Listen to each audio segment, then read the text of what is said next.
Bienvenidos a la segunda clase de historia. En esta ocasión vamos a continuar con la información que estamos viendo en nuestra línea del tiempo. Y vamos a iniciar con el Porfiriato. El porfiriato-porfirismo fue un periodo de la historia de México durante el cual el poder en México estuvo bajo el control del militar oaxaqueño Porfirio Díaz entre el 28 de noviembre de 1876 y el 25 de mayo de 1911. Vamos a ver esta información. En 2010, México alcanzó 2 siglos de vida independiente. En este largo trayecto, nuestro país ha vivido, entre otros, 2 grandes acontecimientos: la independencia nacional y la Revolución Mexicana. El primer movimiento de origen a la nación como Estado soberano. El segundo estimuló cambios radicales en los órdenes sociales y políticos que todavía influyen en el México contemporáneo. Después de que Benito Juárez y Sebastián Lerdo de Tejada buscaran consolidar la Segunda República, hubo intentos de reelección, primero por don Benito Juárez y posteriormente por Sebastián Lerdo de Tejada. Por esta razón, un joven militar, Porfirio Díaz, quien había participado por lo menos en 37 batallas demostrando su habilidad en todas ellas, luchó para impedir la reelección con el llamado Plan de la Noria.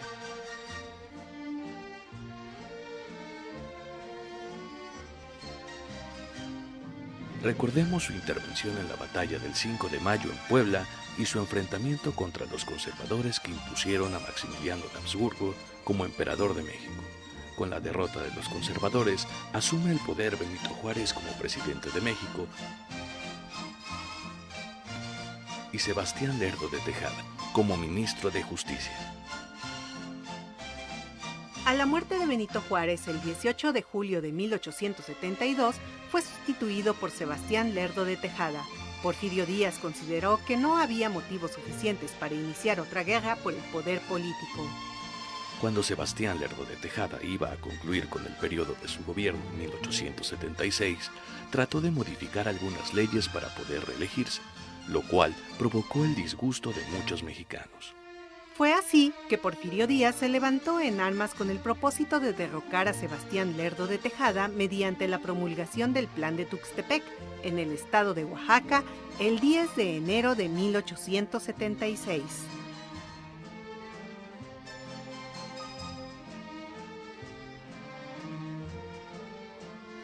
Una vez vencido, Sebastián Lerdo de Tejada se exilió en Nueva York y Porfirio Díaz asumió la presidencia de la República.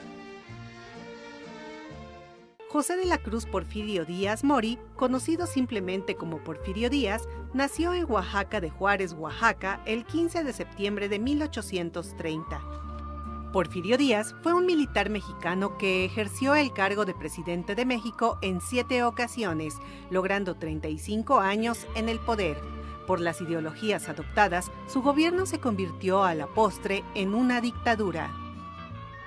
Díaz llegó a la Ciudad de México el 21 de noviembre de 1876 y ese mismo día se erigió presidente provisional de la República Mexicana de forma interina tras el triunfo de la Revolución de Tuxtepec.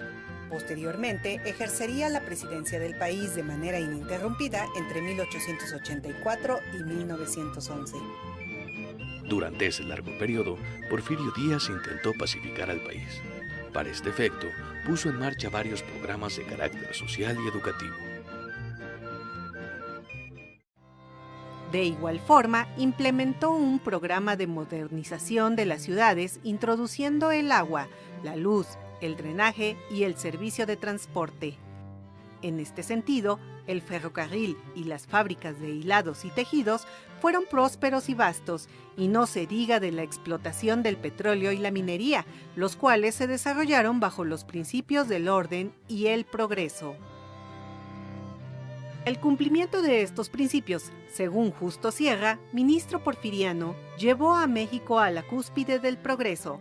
Sus críticos, como los hermanos Flores Magón, habrán de replicarle al afirmar que no existe el progreso si no hay progreso social, es decir, un progreso que beneficie a toda la sociedad y no solamente a una élite. El positivismo es una ideología conservadora que tiene como fin el establecimiento de un orden en la sociedad. El francés Auguste Comte se opuso a la ideología revolucionaria de libertad sin límite, sustituyéndola por una libertad ordenada que sirviera al gobierno en turno.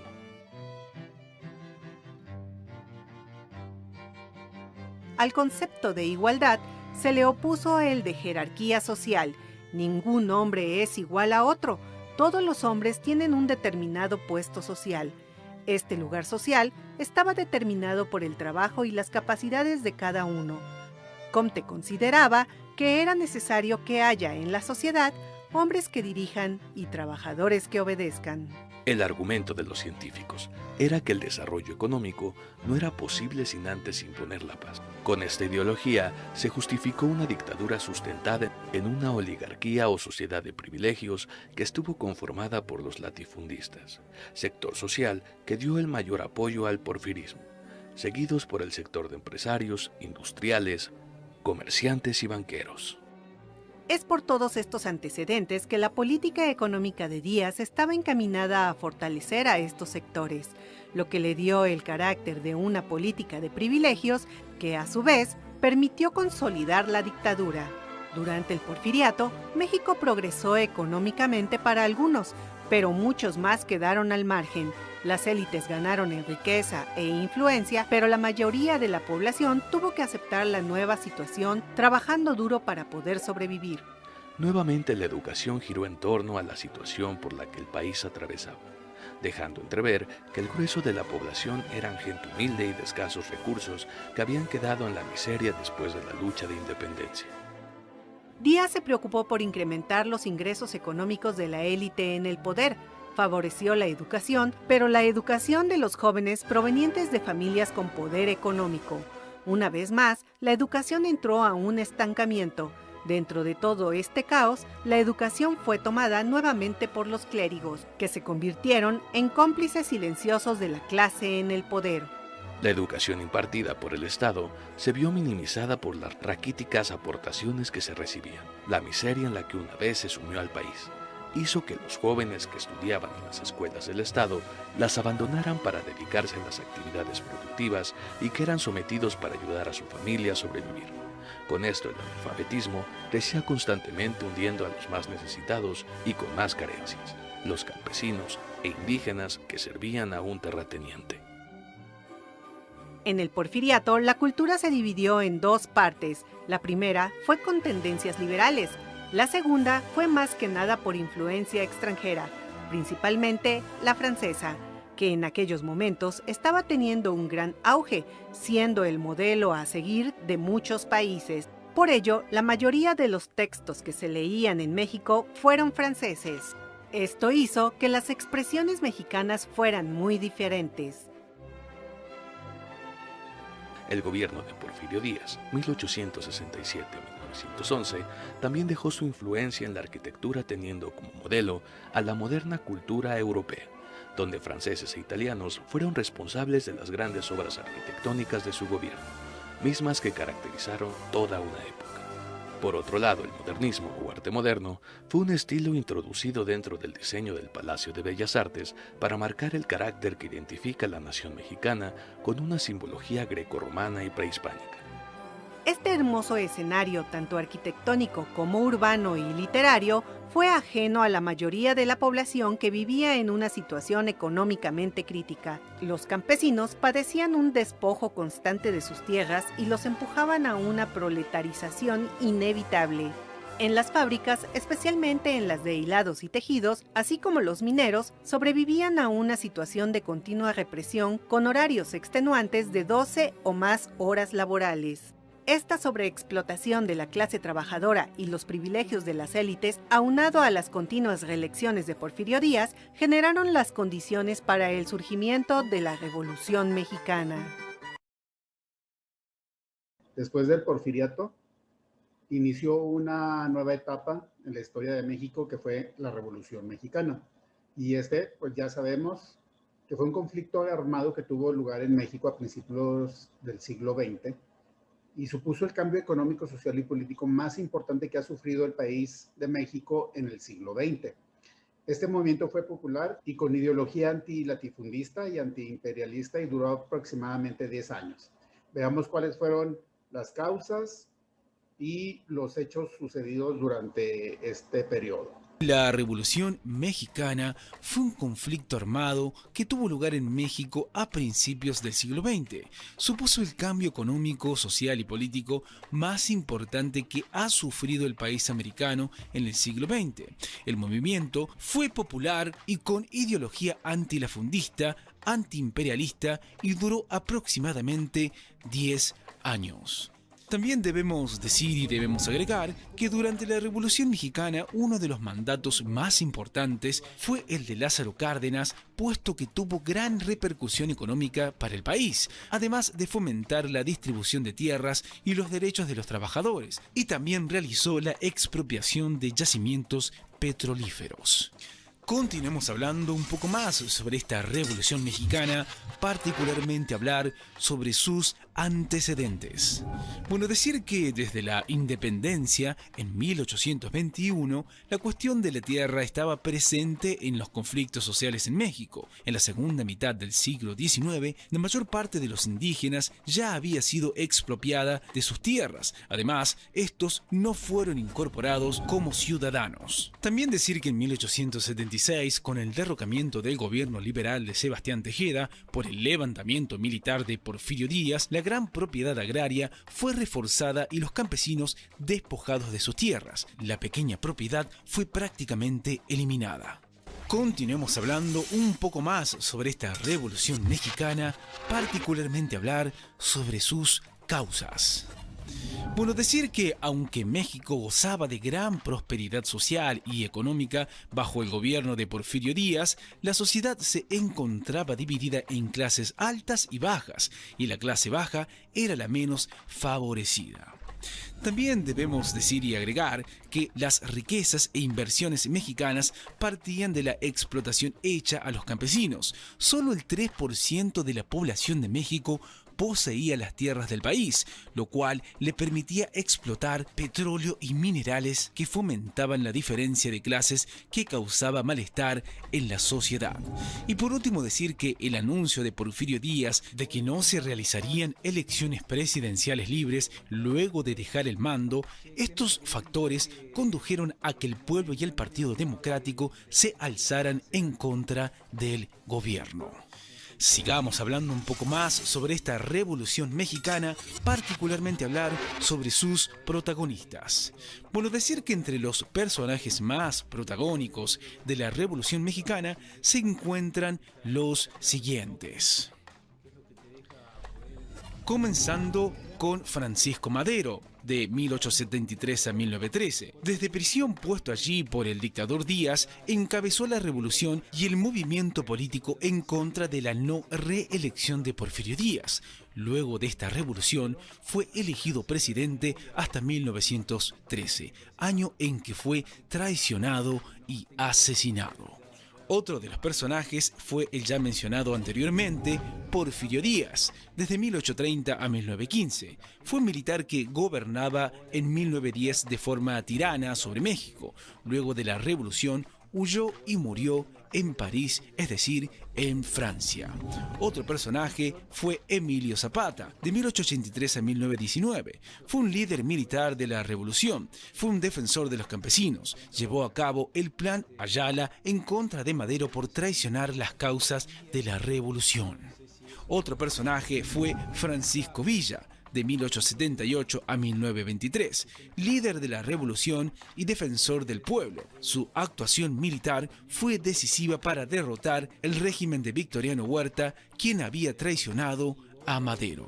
Y el último personaje que nombraremos es Venustiano Carranza, de 1859 a 1920. Fue un militar clave en la revolución y los periodos posteriores. Fue presidente de México luego de derrotar a Victoriano Huerta. Continuemos hablando un poco más sobre esta Revolución Mexicana, particularmente sobre su desarrollo. Bueno, para comenzar, tenemos que decir que tras la renuncia de Huerta a la presidencia, derivaron diferentes desacuerdos y acuerdos entre los líderes Carranza, Villa y Zapata, por lo que se realizó la Convención de Aguascalientes en noviembre de 1914. También debemos decir que luego, tras varios enfrentamientos armados, protestas y desencuentros por la situación política, económica y social por la que atravesaban los mexicanos y al poner bajo control los movimientos de Villa y Zapata, Carranza llamó a un Congreso Constituyente y fue promulgada la Constitución de 1917, el día 5 de febrero. También debemos decir y debemos agregar que la nueva Constitución se caracterizó por reconocer el derecho de los trabajadores y establecer una jornada de trabajo de 8 horas, un salario mínimo y la reforma agraria. El Estado se concedió el derecho de expropiar las tierras y separó a la Iglesia del poder político. También decir que Carranza fue asesinado en un viaje hacia Veracruz en mayo de 1920. Tras su muerte y posteriores elecciones, resultó electo como presidente de México Álvaro Obregón. Para ese entonces, los conflictos armados de la Revolución Mexicana habían acabado casi por completo. Por último, decir que durante este proceso fueron asesinados los líderes campesinos Emiliano Zapata en 1919 y Francisco Pancho Villa en 1923, ambos importantes figuras de la Revolución Mexicana por sus ideales y lucha continua. Continuemos hablando sobre las consecuencias que dejó esta Revolución Mexicana. Bueno, entre las consecuencias debemos mencionar la cifra de 3,4 millones de afectados. No hay cifras exactas del número de fallecidos durante la Revolución Mexicana, pero se estima entre el 1.000.000 y los 2 millones de personas. Además, hubo amplia emigración a otros países y también hubo hambruna y caída de la tasa de natalidad y una pandemia de gripe española en 1918. Otra de las consecuencias fue el nuevo rol del Estado. La revolución permitió a las clases desfavorecidas ingresar al Estado y ocupar funciones burocráticas y administrativas. El ejército que apoyaba a la revolución captó personal de las clases medias y bajas, creciendo en un 50 o 60%, todo lo cual significó un cambio importante en la repartición de la riqueza y una importante migración de los campos hacia las ciudades. Y para finalizar debemos decir y agregar que la reforma agraria fue uno de los cambios más significativos de la época. Permitió a los campesinos poseer las tierras que trabajaban. Aún así, su calidad de vida no mejoró demasiado y muchos preferían el trabajo de malas condiciones laborales en las plantaciones, donde eran mejor retribuidos. Ahora vamos a hacer hincapié en lo que fue el Congreso Constituyente. Muy bien, ahora vamos a hacer hincapié en un suceso importante durante la Revolución, que fue el Congreso Constituyente. A pesar de que Carranza se había levantado contra el gobierno huertista en la promesa de restaurar la Constitución de 1857, optó por redactar una nueva Constitución que cumpliera con las promesas hechas a los campesinos y obreros durante el conflicto armado. Esto con la finalidad de evitar que estos actores quedaran insatisfechos y de nuevo se creara una inestabilidad social y política. En diciembre de 1916, Carranza, virtual triunfador del conflicto, convocó a un Congreso Constituyente formado exclusivamente por seguidores carrancistas y reunidos en la ciudad de Querétaro. Aunque los villistas y zapatistas fueron excluidos de esta cita, sus demandas sociales fueron adoptadas a su manera por los diputados constituyentes, con el fin de socavar el apoyo popular que aún tenían aquellos. Dicho Congreso sesionó hasta el 31 de enero de 1917, tiempo durante el cual Carranza y sus íntimos mantuvieron debates con grupos del mismo constitucionalismo de ideas más progresistas, entre los que destacan Pastor Roix y Francisco J. Mujica. Entre las diferentes corrientes, finalmente se llegó al acuerdo de promulgar la Constitución de 1917 el 5 de febrero, permaneciendo desde entonces vigente en nuestro país. Dentro de los artículos promulgados en la Constitución, sobresalen el artículo 3º, que habla de la educación que imparte el Estado, la cual deberá de ser laica, gratuita y obligatoria. El artículo 27 El suelo y subsuelo pertenecen a la nación, no pudiendo ninguna corporación religiosa ser propietaria. Artículo 123, que regula las relaciones obrero-patronales en el país, concediéndole autoridad al Estado el derecho de intervenir en conflictos de este tipo. Y el artículo 130, que regula la relación Iglesia-Estado, haciendo la separación y estipulando que los miembros religiosos no pueden poseer bien alguno o participar en la política interna. Un día después, el 6 de febrero, Carranza expidió la convocatoria para realizar elecciones en los 3 órdenes de gobierno, las cuales se llevaron a cabo en el mes de marzo. Carranza resultó electo presidente con el 98% de la votación para el periodo de 1917 a 1920 y tomó posesión el 1 de mayo de ese mismo año. Platiquemos acerca del mandato de Lázaro Cárdenas. Y este fue uno de los mandatos más importantes durante la Revolución Mexicana. Tuvo repercusión económica muy importante en el país. Además de fomentar la distribución de las tierras y los derechos de los trabajadores, realizó la expropiación de yacimientos petrolíferos. Y pues bien, ya que hablamos un poco del mandato de Lázaro Cárdenas, ahora vamos a platicar acerca de la expropiación petrolera, que fue un suceso también muy importante dentro de la historia de nuestro país. El 18 de marzo, el presidente Lázaro Cárdenas, reunido con su gabinete, anunció su decisión de expropiar la industria petrolera. Pues bien, el régimen del general Lázaro Cárdenas trabajó durante 4 años en la necesidad de un encuentro con los principios fundadores del país contenidos en la Constitución de 1917. Se vivían grandes cambios en el México revolucionario y la expropiación petrolera fue uno de los momentos más impresionantes en la historia del país. En 1862, como antecedente, fue perforado el primer pozo petrolero en Tabasco por el ingeniero Antonio de Castillo. Fue durante el imperio de Maximiliano de Habsburgo que se emitió un decreto en el cual se permitía la explotación del petróleo mexicano con la intervención y aprobación del gobierno. Las concesiones petroleras fueron otorgadas a particulares y el pueblo de ninguna manera se vio beneficiado. La explotación y consumo del petróleo en México durante el gobierno de Porfirio Díaz se encontraba en manos de industrias extranjeras, principalmente estadounidenses. La actividad petrolera fue organizada en el Golfo de México, en los estados de Tamaulipas, Veracruz y San Luis Potosí. El plan sexenal elaborado en 1933, que fue puesto en práctica un año después, partía de la necesidad de establecer los intereses nacionales sobre los extranjeros. Dicho plan vislumbraba el rescate de las riquezas del subsuelo mexicano que estaba en manos extranjeras.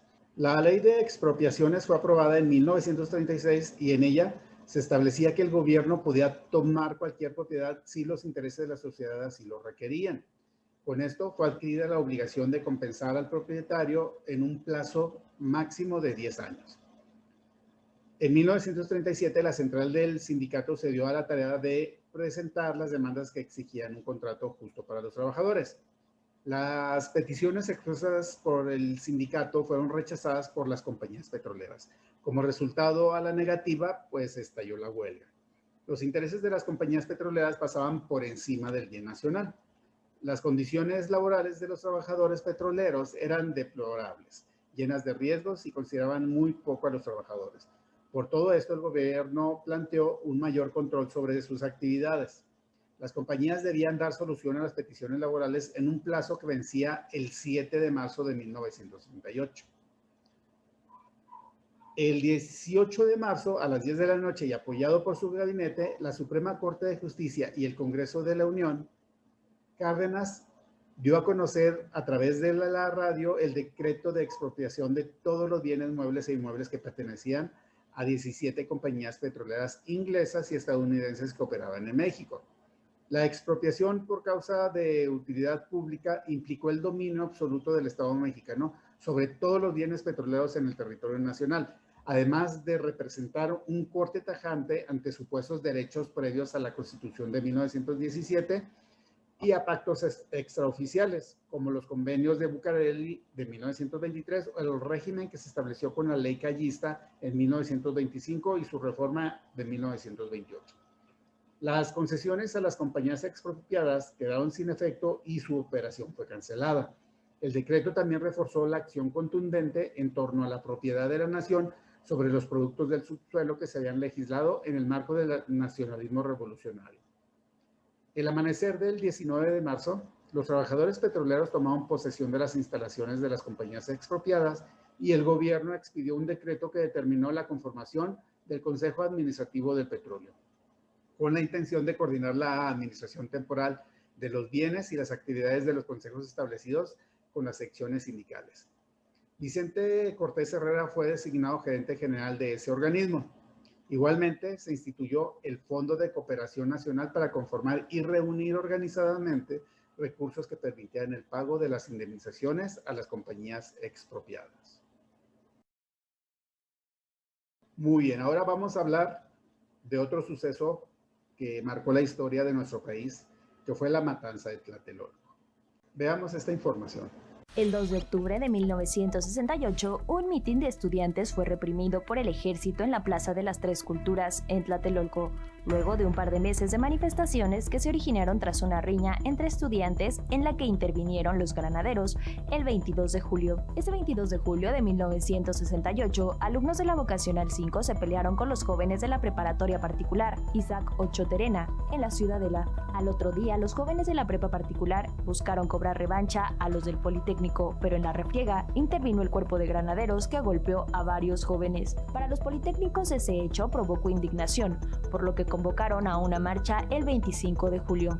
Las manifestaciones continuaron, pero el 30 de julio, un bazucazo en la enorme puerta de la entonces Preparatoria 1 de la UNAM en San Ildefonso la dejó hecha a pedazos, lo que desató la ira de los universitarios, porque además, en esa ocasión, el ejército intervino, supuestamente a petición del regente Alfonso Corona del Rosal. El ejército entró a las preparatorias 2 y 3 y en las vocacionales 2 y 5, sacaron a varios estudiantes y los detuvieron, lo que provocó que facultades de Ciudad Universitaria se sumaran a un paro iniciado en las prepas y vocas. El 1 de agosto, el rector de la UNAM, Javier Barros Sierra, convocó a una marcha para unir a universitarios y politécnicos en contra de las acciones policíacas y castrenses en contra de los estudiantes. A partir de ese momento, el movimiento universitario definió su pliego petitorio y posteriormente, el 13 de septiembre, se realizó la Marcha del Silencio, una de las más concurridas y llamativas, pues los estudiantes se taparon la boca y llevaban velas sin hacer ruido. El 19 de septiembre, los soldados ingresaron a Ciudad Universitaria, violando la autonomía universitaria. La Secretaría de Gobernación, a cargo de Luis Echeverría, aseguró que la acción se debía a que los estudiantes realizaban actividades que no eran académicas. El 24 de septiembre, el ejército tomó el casco de Santo Tomás y Zacatenco, las dos unidades más importantes del Politécnico. El 2 de octubre, cerca de 5,000 personas se congregaron en la unidad habitacional de Tlatelolco para escuchar el mitin del Consejo Nacional de Huelga, que exigía, entre otras cosas, la desaparición del cuerpo de granaderos y que se liberara a los estudiantes que habían sido detenidos en manifestaciones previas. En el lugar, había francotiradores desde los balcones y azoteas de los edificios. Los militares iban por los dirigentes estudiantiles que se ubicaron en el balcón del tercer piso del edificio Chihuahua. En la Plaza de las Tres Culturas dispararon sin pausa. El fuego más intenso lo hicieron desde los edificios Chihuahua, 2 de abril, Iste, Molino del Rey y Revolución de 1910. Además, murieron muchos estudiantes. Faltaban 10 días para la inauguración de los Juegos Olímpicos y desde el gobierno se orquestó ese 2 de octubre una matanza para parar el movimiento estudiantil de 1968. Como ya lo vimos, este movimiento fue un movimiento social en el que, además de estudiantes de la Universidad Nacional de México, el Instituto Politécnico Nacional, el Colegio de México, la Universidad Autónoma Chapingo, la Universidad Iberoamericana, la Universidad Michoacana de San Nicolás de Hidalgo, la Benemérita Universidad Autónoma de Puebla y la Escuela Nacional de Antropología e Historia. También participaron profesores, intelectuales, amas de casa, obreros, campesinos, comerciantes y profesionales en la Ciudad de México y estados como Coahuila, Durango, Michoacán, Nuevo León, Puebla, Oaxaca, Sinaloa y Veracruz, los cuales conformaron el movimiento denominado Consejo Nacional de Huelga. De fondo, el movimiento buscaba un cambio democrático en el país, mayores libertades políticas y civiles, menor desigualdad y la renuncia del gobierno del Partido Revolucionario Institucional que consideraban autoritario. Y el Estado mexicano, que caracterizó el movimiento como el intento de derrocar al gobierno, instalar un régimen comunista como parte de un plan subversivo de proyección internacional y lo criminalizó argumentando que sus participantes eran terroristas, delincuentes o un peligro para la seguridad nacional.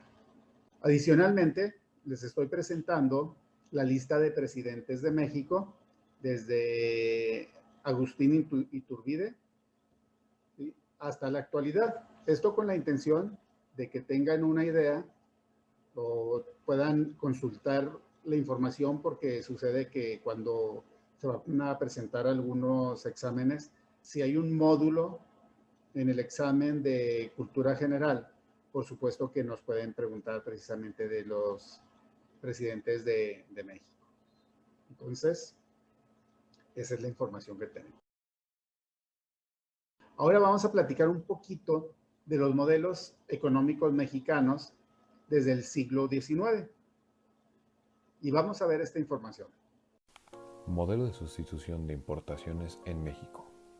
El modelo de sustitución de importaciones surgió como consecuencia de la Segunda Guerra Mundial. Esto debido a la Gran Depresión por la que se encontraba el país. Al igual también surge por los problemas de la balanza de pagos de los países subdesarrollados y su deseo de industrializarse.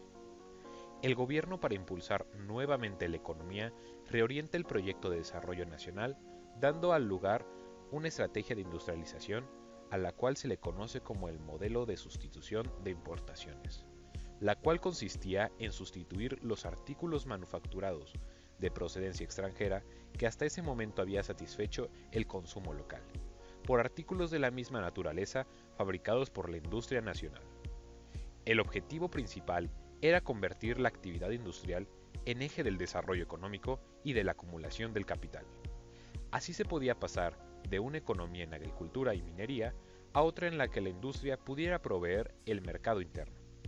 Además que en las exportaciones se estableciera una variedad de productos agropecuarios, este modelo aceleró la inversión industrial. Además de establecer un control de los precios del mercado, con acceso al financiamiento y a las importaciones, la expansión de este modelo se relaciona directamente con el comportamiento de la economía mundial. Este modelo fue adoptado en los años 40, bajo el sexenio de Manuel Ávila Camacho. Dicho modelo impulsó el crecimiento de la industria ligera, productora de bienes de consumo no duradero, lo cual se convirtió en el eje de acumulación de capital. Es así como se desarrolló una industrialización autocentrada o hacia adentro. El gobierno mexicano apoyó por medio de subsidios y con medidas de proteccionistas a la industria. También destinó gran parte del presupuesto público, dando prioridad al sector industrial y marginado del sector agricultor. Todo con la finalidad de apoyar con el proceso de la industrialización del país. En el año de 1955 se promulga una ley para el fomento de las industrias nuevas y necesarias, cuyo ordenamiento permitió que se estableciera un importante número de empresas industriales y fundamentalmente medias y pequeñas, y que un gran número de talleres, artesanías, se transformaran en pequeñas empresas, por lo cual el Estado instauró mecanismos financieros para poder atender a la demanda de créditos de las pequeñas y medias empresas de tipo industrial, generando un rápido proceso de industrialización en nuestro país. Durante esta etapa, 1940 a 1955, la política económica de nuestro país está orientada a promover la expansión y desarrollo de la industria en México. Si bien durante un tiempo se vivió una etapa de riqueza en algunas regiones, principalmente en el norte y noroeste de la República, logrando la autosuficiencia, la realidad es que solo benefició una parte de los productores, mientras que se marginó a la mayoría de los campesinos. Las consecuencias de esta nueva política no se hicieron esperar en corto tiempo. Se presentó un acelerado desplazamiento de la mano de obra agrícola hacia zonas urbanas, al igual que una fuerte inmigración hacia Estados Unidos. Por fortuna, de nuestra economía durante esos años se firmó un convenio entre los gobiernos de México y Estados Unidos, que permitió la contratación legal de trabajadores mexicanos. Este convenio, en cierta forma, ayudó a mitigar la demanda nacional de empleo. A principios de los años 60 se presentó un estancamiento en la economía mexicana, por lo que se decidió fomentar la industria pesada del país, desplazando la industria menor rentable. El comúnmente llamado milagro mexicano se refiere a lo que en la economía se llama el desarrollo estabilizador, mismo que abarcó de 1946 a 1970. Durante esos 24 años, México vivió un gran crecimiento social y económico. Se trató de un modelo económico que buscaba un constante desarrollo, con una economía libre de inflación, déficits y devaluaciones. Todo ello para lograr estabilizar macroeconómicamente al país. Hasta hoy en día, esa ha sido la época de mayor crecimiento económico en nuestro país. Por ello se le conoce mejor como el milagro mexicano. Desarrollo estabilizador. En la parte económica de 1954 a 1970 estuvo vigente el modelo económico que fue conocido como el desarrollo estabilizador. En estos años, el peso se cotizaba a 12.50 por dólar. La economía creció de manera sistemática en promedio anual de 6%. En la agricultura se alcanzó la autosuficiencia alimentaria y se obtuvieron excedentes de alimentos que fueron canalizados hacia la deportación. Las divisas que se obtenían por las aportaciones fueron utilizadas para pagar la importación de petróleo. En el extranjero se hablaba con asombro del milagro mexicano. Se ponía nuestro país como modelo para las naciones latinoamericanas. El crecimiento de la industria, el comercio y la banca trajo consigo la expansión de las clases medias y los centros urbanos.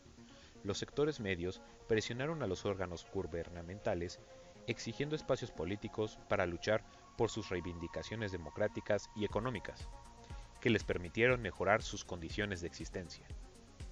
Y también hablando sobre las condiciones del campo, la producción agrícola se elevó de manera considerable.